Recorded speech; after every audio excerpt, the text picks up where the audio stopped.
మరి దేవుని యొక్క ప్రేమ ఎంతో ఉన్నతమైనది. ఆ ప్రేమ ఎక్కడ మనము కొనుక్కున్నా మనకి దొరకదండి. ఏమండి, దేవుని ప్రేమ మనుష్యమైన మన పట్ల దేవుడు చూపిస్తున్నాడు ప్రేమ. ఆ ప్రేమ చూపించడానికి గల కారణము, మనుషులను దేవుడు తన పోలికలో తన స్వరూపమందు దేవుడు సృజించాడండి. ప్రియమైన దేవుని వాళ్ళరా, ఈరోజు ఎన్నో విషయాలు మనము వింటూ ఉంటాం, మంచి విషయాలని అంటూ ఉంటాం. పరిశుద్ధమైన గ్రంథమైన బైబిల్ గ్రంథంలో దేవుడు చెప్పిన చాలా అమూల్యమైన మాట ఏంటంటే శుభవార్త.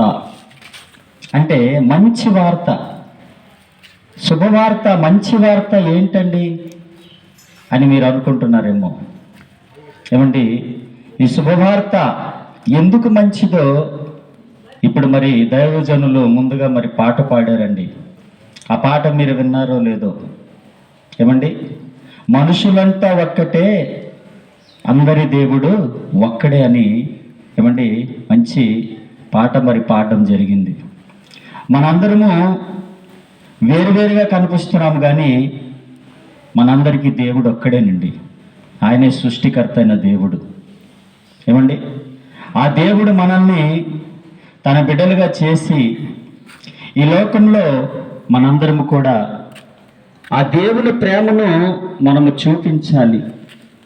ఈ లోకానికి దేవుని ప్రేమను చూపించాలని మానవులుగా మనల్ని చేస్తే ఆ దేవుని ప్రేమను మర్చిపోయి ఈ లోకాశల్లో మనుషులుగా మనము ఏమండి కలిసిపోయామండి.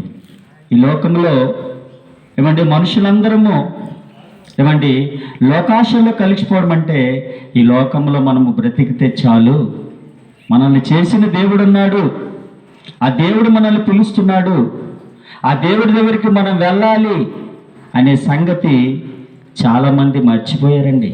అందుకే ఈరోజు మనుషులు తానికి ఇష్టంగా వారు బ్రతుకుతున్నారు. ఏమండి, మరి ప్రియమైన దేవుని వాళ్ళారా, ఒకసారి ఆలోచన చేయాలి. మనుషులందరూ పాపం చేస్తున్నారు. పాపం ఏంటి అని ఆలోచిస్తే ఏమండి అబద్ధం ఆడడము, ఏమండి బూతు మాట్లాడడము, దొంగతనము, జారత్వము, వ్యభిచారము, ఏమండి మరి ఇలాంటివన్నీ కూడా ఆ మనిషి పాపం చేస్తున్నాడు. ఆలోచన ద్వారా, చూపుల ద్వారా, తన క్రియల ద్వారా పాపం చేస్తున్నాడు. చేసిన దేవుడు, మనల్ని చేసిన దేవుడు ఇప్పుడు ఆలోచించాడండి, ఈ మనుషులందరూ పాపం చేస్తున్నారు, నా బిడ్డలందరూ, మరి వీళ్ళు పాపం చేస్తే మరి వీరు నా దగ్గరికి రారు. పాపము చేసిన వారందరూ ఎక్కడికి వెళ్తారంటే ఏమండి నరకంలోనికి వెళ్ళిపోతారండి. ఆ నరకంలో యుగ యుగాలు కాలిపోవాలి. ఇప్పుడు దేవుడు బాధపడుతున్నాడు,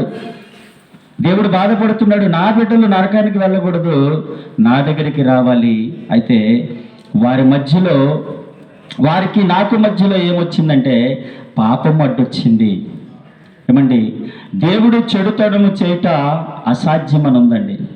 దేవుడు చెడ్డ క్రియలు చెడు చేయడు. దేవుడు మంచివాడు. దేవుడు భూమి మీద దేవుడే మంచివాడండి. ఆ మంచి దేవుడు మనల్ని మంచి పిల్లలుగా ఈ లోకానికి పంపిస్తే మనము పాపంలో కలిసిపోతున్నాము, పాపంలో పడిపోతున్నాము, మనం దేవుడి దగ్గరికి వెళ్ళలేకపోతున్నాం.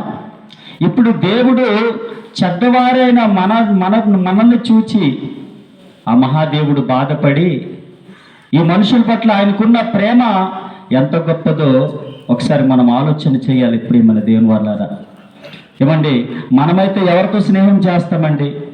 మంచి వారిని చూసి స్నేహం చేస్తాము. కానీ దేవుడు ఏమండి ఈ లోకంలో ఏ ఒక్కడు కూడా మంచివాడు లేడు. అందరూ పాపం చేసి దేవుని అనుగ్రహించే మహిమను పొందలేకపోతున్నారు. అది చూచిన దేవుడు ఆయన చెడ్డవారు అయిన మనల్ని ప్రేమించి ఆ దేవుడే ఆ మహాలోకాన్ని విడిచి ఈ లోకానికి వచ్చాడండి. ఏమండి, ఈ లోకానికి వచ్చి మనుషులమైన మనందరము పాపం చేసి నరకానికి వెళ్ళిపోవడం ఆయనకి ఇష్టం లేదు కనుక ఆ దేవుడు ఈ లోకానికి వచ్చి మనము చేసిన పాపానికి బదులుగా, ఏమండి, ఆయన మానవ దేహాన్ని ధరించుకొని లోకానికి వచ్చి మనం చేతులతో చేసిన పాపంకై ఆయన చేతులకి, ఏమండి, మేకులు కొట్టారండి. మనము కాలుతో చేసిన పాపంకై ఆయన కాలుకు మేకులు కొట్టారండి.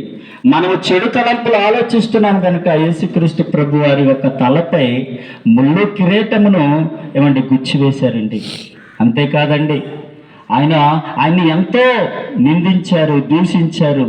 ఏ పాపము చేయనా యేసుక్రీస్తు ప్రభు వారు ఎందుకండి ఆ సిలువలో అంత వేదన పొందారో ఒకసారి ఆలోచన చేయాలండి. కేవలం ప్రేమ అండి, కేవలం ప్రేమ. ఏమండి, నా బిడ్డలు నరకానికి వెళ్ళిపోకూడదు. అక్కడ నరకానికి వెళ్తే నిత్యము కాలిపోవాలి. అక్కడ అగ్ని ఆరదు, ఆత్మ చావదు. ప్రియమైన దేవుని బిడ్డలారా, అలాంటి భయంకరమైన ప్రమాదము నుండి, ఏమండి, మనల్ని తప్పించడానికి ఈ లోకానికి వచ్చిన సత్యమైన దేవుడు యేసుక్రీస్తు ప్రభువారండి. ఆయన చెప్పిన మాటలు, నిన్ను వలె పొరుగువారిని ప్రేమించమన్నాడు, దయ చూపించాడు, అనేక మంది జీవితాలను బాగు చేశాడండి. అలాంటి దేవుడు ఈ లోకానికి వచ్చి ఏం చెప్పాడు తెలుసా? ఏ ఒక్కరు కూడా నశించుట నాకు ఇష్టం లేదు, ప్రతి ఒక్కరు కూడా మారు మనసు పొందాలి.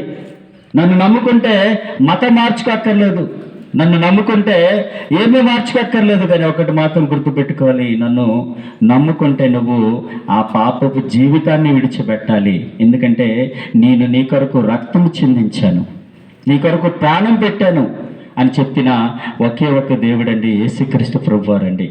ఏమండి, ఆయనలో ఏ పాపము లేదు. ఏమండి, ఆయన మనిషిగా వచ్చి కూడా ఏ పాపము చేయలేదండి. ఎవరైనా చూపించగలమా? ప్రియమైన దేవుని బిడ్డలారా, అలాంటి గొప్ప దేవుడు లేఖనం ప్రకారంగా ఆయన జన్మించాడు, లేఖనం ప్రకారంగా ఆయన మరణించాడు, లేఖనం ప్రకారంగా ఆయన 3వ దినమున సజీవునిగా తిరిగి లేచిన దేవుడండి.